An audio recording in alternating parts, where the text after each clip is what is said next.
4 de novembro. Começa agora o programa Hora e a Vez da Pequena Empresa. Confira no programa de hoje o advogado Marcos Tavares Leite falando sobre o veto da adesão das micro e pequenas empresas ao PERT. O economista Simão Davi Silber analisando a atual recuperação econômica brasileira.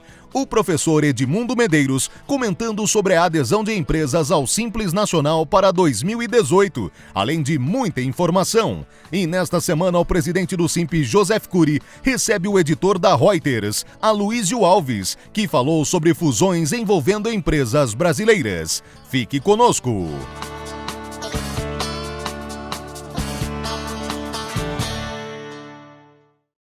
Foi noticiado que, ao sancionar a lei que institui o Programa Especial de Regularização Tributária, o presidente Temer vetou expressamente uma disposição que permitia às micro e pequenas empresas optantes do Simples aderirem também a esse programa especial.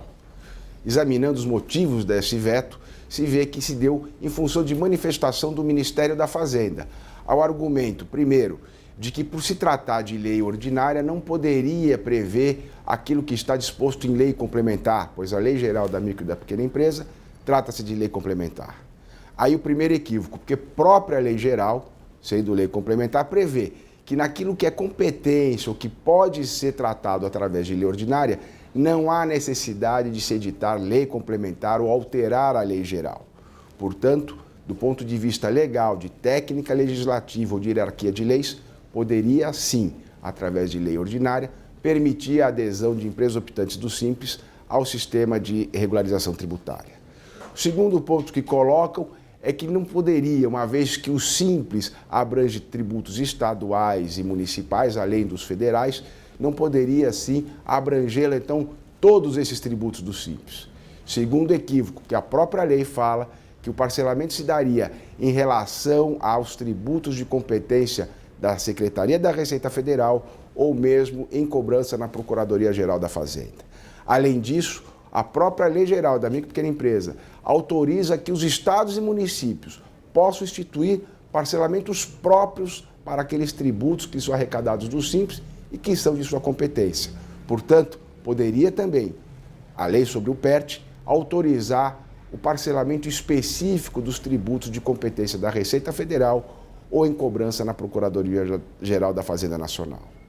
E ainda, mais um argumento de que apenas o Comitê Gestor do Simples Nacional poderia instituir esse parcelamento especial é mais um equívoco. Bastaria uma regulamentação conjunta entre Secretaria da Receita Federal, Procuradoria e mesmo com assistência ou em conjunto com o Comitê Gestor, se poder regulamentar a adesão das empresas optantes do Simples ao Programa Especial de Regularização Tributária.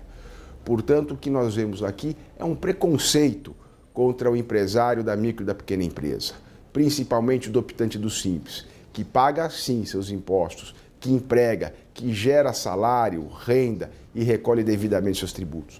O que se busca é a oportunidade para se manter regular ou se regularizar dentro de uma parafernália, de um sistema tributário considerado dos mais complexos e mais difíceis do mundo, mesmo em relação ao Simples Nacional. O que se espera, portanto, é que brevemente se consiga alterar ou adequar essa situação, permitindo condições também especiais para que as empresas optantes do Simples possam regularizar, possam cumprir suas obrigações tributárias, manter regular, manter formal e, portanto, gerando emprego e renda. Esse é o trabalho do Simp, permitir a regularização, a formalização e o trabalho das empresas de micro e de pequeno porte.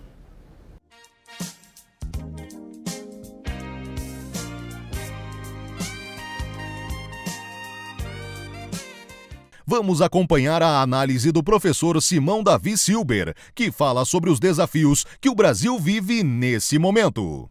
Nós temos dois pontos extremamente importantes que têm que ser destacados. O primeiro dele é que depois de 2 anos em que a economia brasileira caiu num buraco extremamente profundo, onde houve uma redução da produção brasileira de 7%, 2017 representa uma reversão importante, porque a economia cresceu, né?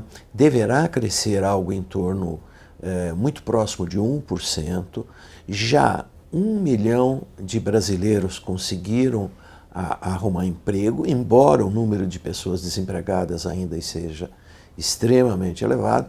A indústria está crescendo, a produção de máquinas e equipamentos está tendo um bom crescimento, o mercado de duráveis, particularmente de veículos, motos, também está reagindo, inclusive a construção civil.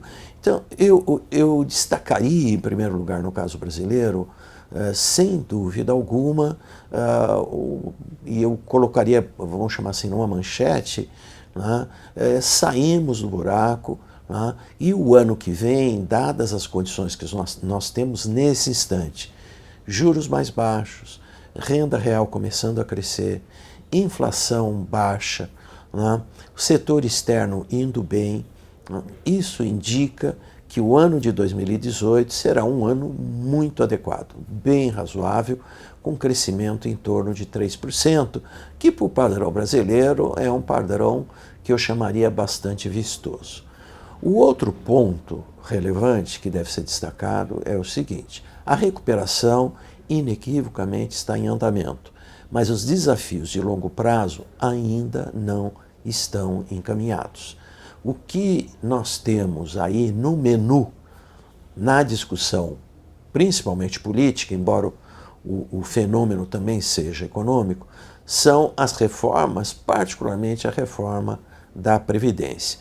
Portanto, passado esse período mais turbulento, onde se questiona o mandato do atual presidente, eu diria o seguinte: todo esforço estará concentrado para uma pauta mínima de reformas para dar credibilidade ao país no médio e longo prazo. Hoje a situação ainda é tranquila, porque se vê para o Brasil a possibilidade de ter um avanço na reforma. Se ela não ocorrer, nós não teremos um prenúncio muito adequado para 2018 e 2019. Esse é o grande desafio do Executivo, do Legislativo, né, e da sociedade brasileira como um todo.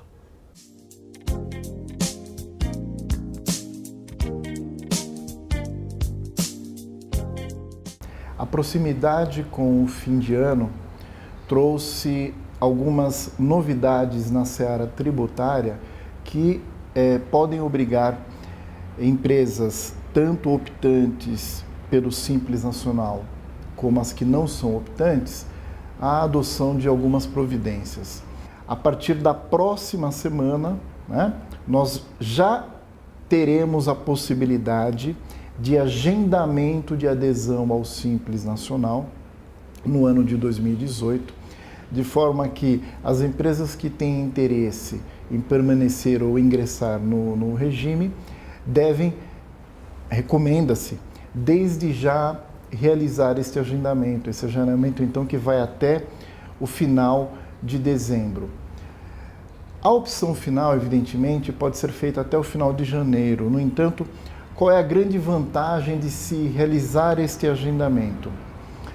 A vantagem está em que, havendo qualquer tipo de impedimento, qualquer tipo de pendência, por exemplo, uma pendência com a Fazenda Estadual, uma pendência com a Fazenda Municipal ou mesmo com a Receita Federal, e que seria impeditiva desta adesão ao Simples Nacional, seria desde já notificada pela Receita Federal do Brasil, o que permitiria então ao contribuinte, à empresa optante pelo Simples, corrigir este impedimento, corrigir esta situação que a impede de ingressar no Simples Nacional, e aí, a partir de janeiro, ter uma vida mais tranquila com relação à sua situação tributária.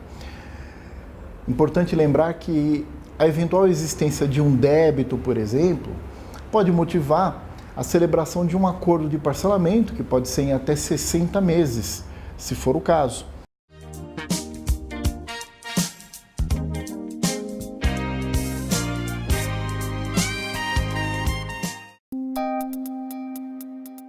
Entrevista da semana.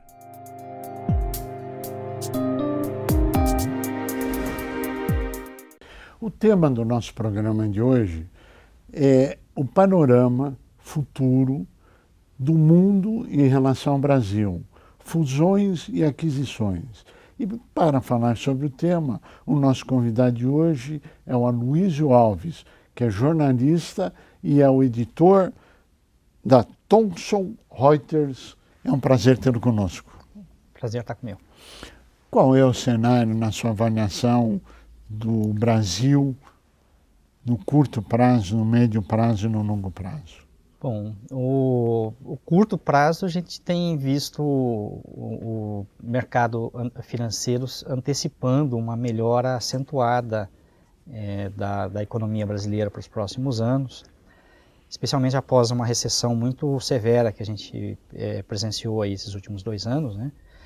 Então, isso já foi, a maior parte desse movimento de correção já aconteceu, a Bolsa teve uma alta importante. Agora a gente está entrando numa fase em que investimentos para um período aí de 3, 4, 5 anos, ele começa a acontecer, então a gente vê uma movimentação de grandes fundos internacionais, fundos de private equity, de fazer investimentos pontuais em empresas de alto crescimento e para depois desinvestir num período de 5 a 7 anos. Isso já está em marcha e a gente de alguma maneira vê isso já se traduzindo nos números. Quando você compara 2017 com 2016, já vê um crescimento. E os investimentos de longo prazo tem muita discussão. Há muita informação, inclusive de empresas de grande porte que estão para ser privatizadas, tem planos do governo de fazer licitações nos setores de energia, nos setores de infraestrutura. Então há uma movimentação muito intensa, mas é uma movimentação que por enquanto é de bastidor, né? Ela tenderia a levar mais algum tempo para acontecer. Agora, existem vários tipos de investidor. Fala um pouquinho a respeito disso. Os investidores financeiros que procuram resultados mais de curto prazo, isso já aconteceu, já está acontecendo. Então a Bolsa, por exemplo, o Ibovespa, que é o nosso principal índice de ações aqui, ele já teve uma alta superior a 30% esse ano, que já é o melhor resultado em mais de 5 anos, né? O Ibovespa atingiu o recorde histórico e tal. Agora, é menos provável que ele continue nessa velocidade nos próximos meses, porque o que o mercado, o investidor está querendo ver é o governo, de alguma maneira, entregar mais reformas, né? A principal delas é a reforma da Previdência, e mais alguns sinais de que a recuperação econômica ela vai realmente acontecer, né? Esses investimentos de médio prazo, que são desses grandes fundos de private equity, eles têm volumes muito grandes, né, de recursos. Isso tenderia a acontecer também acompanhando essa alta da Bolsa. E os investimentos de mais longo prazo, eu diria que eles vão acontecer numa velocidade um pouco menor, porque, enfim, a economia ela está mostrando sinais de recuperação, mas o que se enxerga nesse momento é que a recuperação ela vai se dar de maneira muito lenta, né? Então, por alguns anos a gente vai ter um crescimento da economia na ordem de 2%, 3% no máximo, né? Então, quem quer fazer um investimento em Brasil para 30 anos, 50 anos, ele provavelmente vai esperar um pouco mais, né? O Brasil, neste momento, está abaixo desse risco para esses megafundos, etc. Mesmo assim, eles podem investir no Brasil ou não? Podem investir, a limitação existe, isso na prática significa que eles trariam para o Brasil, se eles fizerem investimentos, eles têm limites, né? Então, a partir de um determinado limite, ele não pode fazer um investimento muito vultoso no Brasil. Mas essa limitação ela existe mais para os fundos de pensão, alguns fundos de pensão da América do Norte, Estados Unidos, Canadá, vários desses fundos também na Europa, mas não existe para, pelo menos não nessa intensidade, para outras classes de investidores. Então, por exemplo, investidores de maior risco, como os de private equity, eles podem fazer os investimentos independente, eles não têm esse tipo de limitação. Além disso, tem os chineses, que eles também têm práticas um pouco diferentes, horizontes um pouco diferentes, e isso na prática já tem atraído vários deles para cá. A gente tem visto investimentos muito robustos deles no setor de energia e também infraestrutura.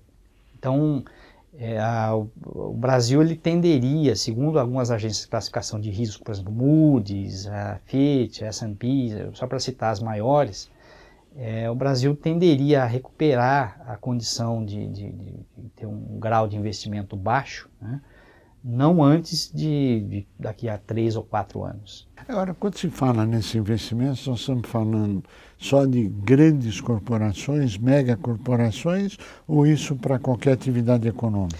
Essa é uma boa pergunta. Assim, para grandes conglomerados, isso vai acontecer provavelmente com um grupo menor de investidores. Então, a competição para investir em grandes empresas brasileiras, ele tenderia a ser mais restrita a um grupo menor de investidores, justamente por causa dessas restrições que você mencionou, e aí, assim, também não há tantas empresas assim à venda, e existe, além disso, o fato de o vendedor não querer vender por determinado preço. Então, a gente sabe que a Eletrobras, por exemplo, o governo anunciou que tem planos de vender.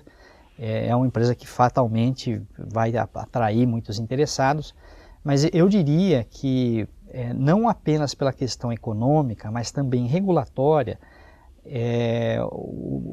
assim, esse mercado de fusões e aquisições ele tenderia a ser mais ativo em empresas de médio porte.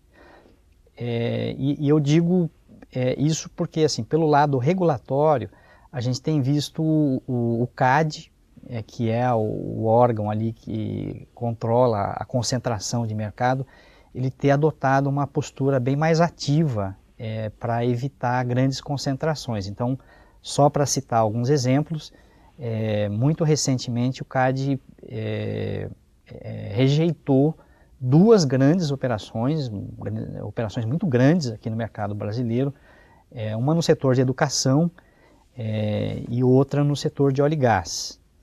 E a rede de postos de combustíveis, por exemplo, uma empresa grande tentou comprar outra, já tinha anunciado, inclusive o CAD falou não pode, no setor da educação, mesma coisa. Então, as empresas estão sendo um pouco menos ousadas em fazer aquisições que possam ter uma concentração muito grande de mercado. Agora, existe dentro desses investidores uma tendência de uma aquisição, vamos dizer, mais robusta por parte da China, porque não tem os marcos regulatórios, ou não tem uma rigidez tão grande quanto aos quesitos de investimento, ou existem outros países também que estão vindo investir no Brasil de uma forma agressiva? Além da China, assim, pelo menos recentemente, o grande player, o grande comprador tem sido o Brookfield, que é um fundo canadense. Eles têm feito muitas operações aí no setor de infraestrutura. Os chineses eles têm ocupado um espaço que está mais ou menos vago em função de alguns fatores. O primeiro deles é que eles têm um excesso de capital. A economia chinesa tem crescido numa velocidade um pouco menor, então parte do investimento, especialmente em infraestrutura, energia, que era muito para dentro, eles estão buscando aquisições. Isso não está acontecendo só no Brasil, eles estão buscando na Europa, no mundo inteiro. Mas, assim, em ativos específicos pode haver interesse sim de investidores de outras regiões do planeta, da Europa, por exemplo, dos Estados Unidos, em coisas específicas. Então, por exemplo, vou citar um caso aqui que é o de infraestrutura. O governo tem um plano robusto aí de concessões de rodovias, ferrovias, portos. Para adquirir uma concessão, muito raramente uma empresa arremata uma concessão sozinha. Então, geralmente eles fazem um consórcio, um pool, e aí pode ter um investidor francês, um chinês e tal, eles se juntam e compete dessa maneira. Então, isso é uma outra maneira desses grandes investidores assumirem menos riscos, né? Então, quer dizer, se ele tivesse que fazer um investimento sozinho, os acionistas não iam concordar. Mas se ele entrar num consórcio em que ele tem uma participação de, sei lá, 15%, ele pode entrar.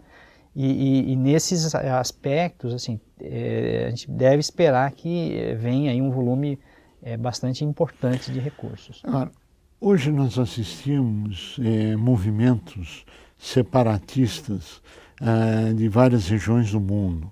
Nós assistimos isso na Inglaterra, nós assistimos isso na Catalunha, nós estamos ouvindo isso em Madrid, nós estamos ouvindo isso na própria Itália, em várias regiões do mundo, pelo menos uma tendência de querer ser independente ou querer sair dos blocos. Como que isso afeta, ou se é que isso afeta investimentos no Brasil? Olha, é difícil, tem uma série de variáveis que estão acompanhando esses eventos, que eles podem ter desdobramentos distintos, né? Sim.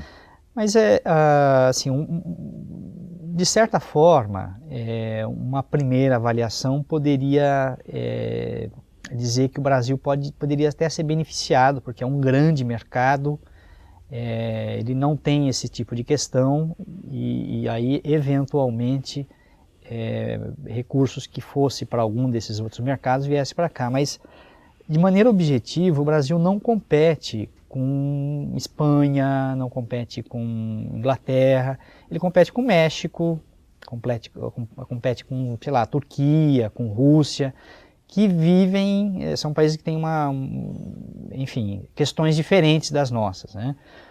E aí, se o Brasil consegue se firmar economicamente, de forma institucional, por um período um pouco mais longo, o Brasil estaria em condições de levar vantagem em relação a esses outros concorrentes, né, pelo mesmo tipo de capital. Os ativos do Brasil hoje estão extremamente baixos em relação àquilo que valeria uma década atrás ou meia década atrás, etc. O tema segurança jurídica está em pauta para esses investidores ou já saiu da pauta? Dependendo do setor, sim, é um assunto e continuará sendo um assunto por alguns anos. Então, para citar alguns exemplos mais sensíveis, no setor de energia, com certeza, é um assunto para grandes investidores e eu tenho a impressão de que alguns deles tenderiam a não vir para cá por algum tempo, por causa de alguns problemas que nós vivemos aí nos últimos anos no setor de óleo e gás, no setor de energia elétrica, que houve vamos dizer, uma intromissão maior, né, uma interferência maior estatal nesses setores e investidores para longuíssimo prazo, para um período aí superior a 20, 30 anos, eles esperariam um pouco mais.